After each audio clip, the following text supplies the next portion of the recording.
मवियाची आजची पत्रकार परिषद रद्द, आयोगाशी चर्चेबाबत मविया समाधानी नाही, निवडणूक आयोगाशी मवियाची चर्चा अपूर्ण. सदोष मतदार यादीच्या आधारे निवडणुका नकोत, राज ठाकरे यांची निवडणूक आयोगाकडे मागणी. आंदोलनाआधीच मवियात रडारड, काँग्रेस प्रदेशाध्यक्षांना राज ठाकरेंची सावली सुद्धा नकोशी, निवडणूक आयोगाच्या शिष्टमंडळापासून हर्षवर्धन सकपाळ दूर. यादी आत्ताच तपासून घ्या, नंतर रडू नका, महसूल मंत्री बावनकुळेंचा मवियाला टोला. राम शिंदेंनी घाळवळ प्रकरणातील आरोप फेटाळले, शिंदेंकडून रोहित पवार यांच्यावर टीका.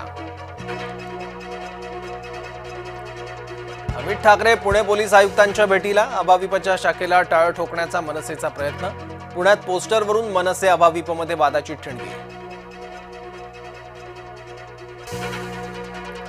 आमदार संग्राम जगताप स्वतःच्या भूमिकेवर ठाम, राष्ट्रवादीत वैचारिक गोंधळ, अजित पवारांना भेटून जगताप भूमिका मांडणार.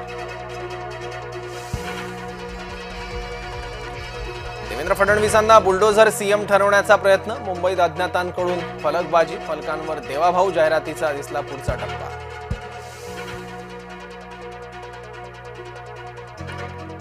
कार्यकर्त्यांची सोय लावण्यासाठी महायुतीची नवी शक्कल, मनपाप्रमाणे जिल्हा आणि नगर परिषद इथेही स्वीकृत सदस्य बनवूया, महसूल मंत्री चंद्रशेखर बावनकुळे यांचं मुख्यमंत्र्यांना पत्र.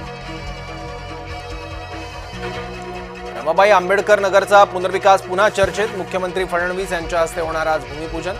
मुंबईतल्या चर्चित दलित वस्तीत पुन्हा पुनर्विकासाची हालचाल. खड्ड्यामुळे मृत्यू वारसाला 6 लाखांची भरपाई, मुंबई उच्च न्यायालयाचा आदेश. ओमकार हत्ती मडोरा गावातच ठाण मांडून हत्तीच्या भीतीनं भात कापणीची कामं ठप्प, वन विभागानं बघ्याची भूमिका घेतल्याचा आरोप. दिवाळीआधी सुटकेचा निश्वास, एसटी कर्मचाऱ्यांचं आंदोलन स्थगित, एसटी कर्मचाऱ्यांना मिळणार 6,000 बोनस. आता फंडाचे सगळे पैसे काढता येणार, ईपीएफओचा नवा निर्णय. 10वी-12वी परीक्षेच्या तारखा जाहीर, 12वीची परीक्षा 10 फेब्रुवारी ते 18 मार्च 2026 दरम्यान होणार, 10वीची परीक्षा 20 फेब्रुवारी ते 18 मार्च दरम्यान होणार. निलेश घाळवळच्या विरोधात आणखी एक गुन्हा, बनावट पासपोर्ट प्रकरणात घाळवळ आणखी अडचणी. निविदेशिवाय इमारतीचा पुनर्विकास शक्य, उच्च न्यायालयाचा निर्वाळा. चांदीचा भाव 1,80,000 रुपये किलो, जागतिक पातळीवर तुटवडा असल्यानं किमतीत वाढ, एकाच दिवसात चांदीत 11,000ची वाढ.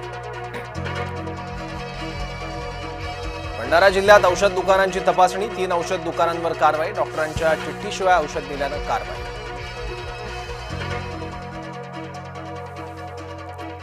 पाकमध्ये अराजक, टीएलपीच्या आंदोलनामुळे पाकिस्तानात अशांतता, सरकारविरोधी आंदोलकांवर गोळीबार.